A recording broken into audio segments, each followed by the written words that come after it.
Welcome to Actual Scale Modelling. This is part 9 of Revell's USS United States scale 1 to 96. I'm carrying straight on from part 8, working on the yard arms. If you remember, I worked on the Royal Yard Arm, which is the one at the very top.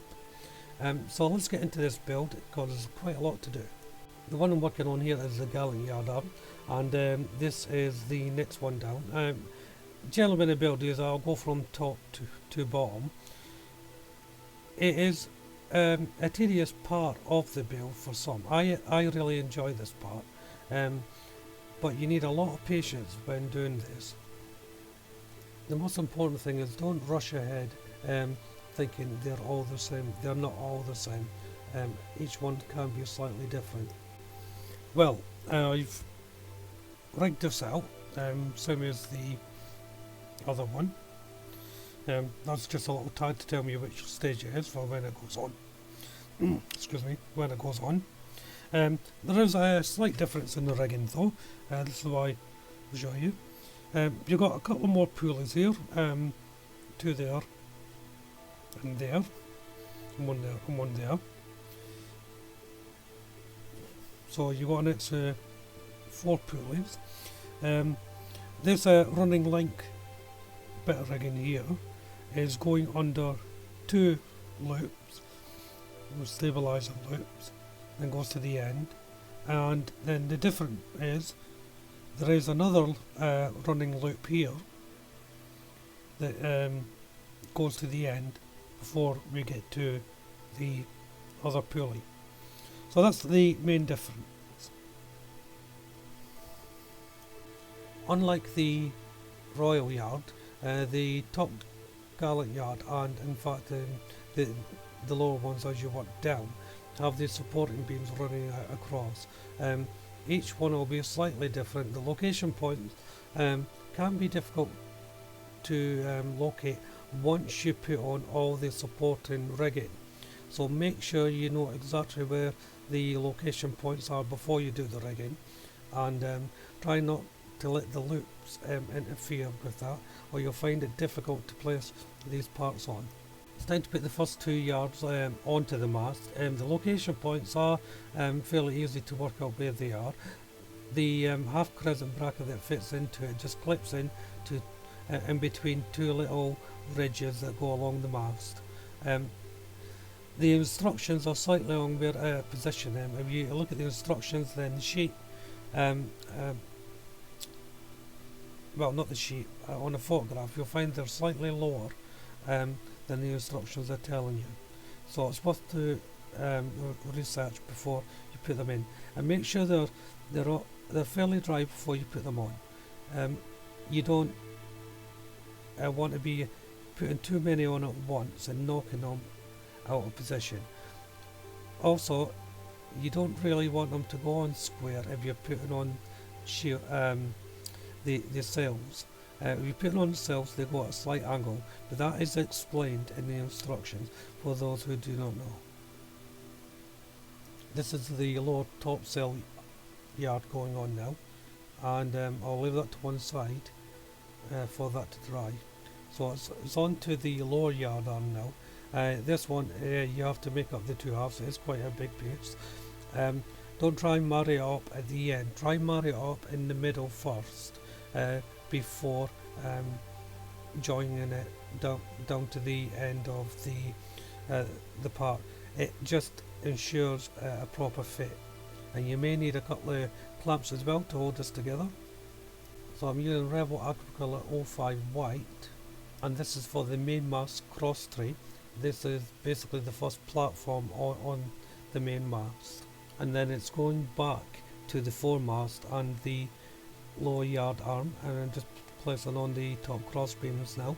Again, taking note of the location points and making sure that the rigging that I put on is not interfering with the location points. It can happen, and it can be difficult to locate them, so just be aware of that before you put them on. And the lower yard goes just below the mast yard cross tree, and the location point is more defined on this one because it is larger. and it just presses clips in. You may have to put a little bit of pressure on it. I'll just move my camera a little bit so that you can see it a bit better. And make sure it's in position as with the other ones. And now's the time to check alignment to make sure they're all in alignment. Can be a bit tricky to get them all in alignment. So now that the foremast is almost completed, the actual primary build is onto the main mast, and that's getting built exactly the same way as the foremast. And there's a couple of more parts you have to place together, and this is because obviously it's a larger size. It's painted in the same way as well, but it is important not to rush it and think, oh well, I've already done one, I know exactly what's going on. It is worth taking your time over it and getting them right, especially on the sprue tree, because all the parts look so similar but with slight differences. You don't want to be making up the wrong part and putting it in the wrong position on the mast and finding out when you go into your next mast that you've actually used the wrong part. So now the lower main mast is done, I'm just taking a heavy file here and getting rid of any seam lines. I will then tidy that up and repaint it. The seam lines were quite prominent on this mast. It did take a little bit of work to clean them up. It's important to do the bottom part of the mast, even though you're not going to see this will be bedded into the model. It's a tight fit, so you want to make sure that all the burrs and seam lines have disappeared. So making up the cross tree, putting in the rail. I've already put in the pulleys that go underneath that you saw me do on the first cross tree on the foremast. Now, it was pointed out to me in the comments channel, Mr. Melvin Jones inquired whether this flume was indeed in the wrong position. I had it pointed to the stern of the ship. Now, he suggested it should be pointed to the front. I had a look at the instruction. The instruction said point it to the stern. So I went on the web to research it. It was a bit difficult to get actual photos of the Conscription class at this detail, but all the other ships I have built, they all have them pointing at the bow. So Melvin was correct in my opinion that it should have been going forward, so that's what I did, I just changed it over. So thank you, Melvin, that was a really helpful comment. I do appreciate you taking your time to help me out on that. So back to the main mast, and I'm just fitting the cross tree. It is a bit tight, you have to push it in quite firmly for it to connect to the bracket at the bottom here, the platform. Fitting the top part of the mast there is delicate, but you also have to be quite firm for it to push into the cross tree. Just don't try and push it in halfway up. Keep the pressure low while you're pushing it into the cross tree, or you'll end up snapping the mast, and you really don't want that to happen. So then it was back to doing more work on the sail yard, the top and lower, and like the foremast, these are separate parts that you have to make up. As you see, the yards are getting longer now. I've been debating whether to record every single step of the mast build. I do believe in doing these videos.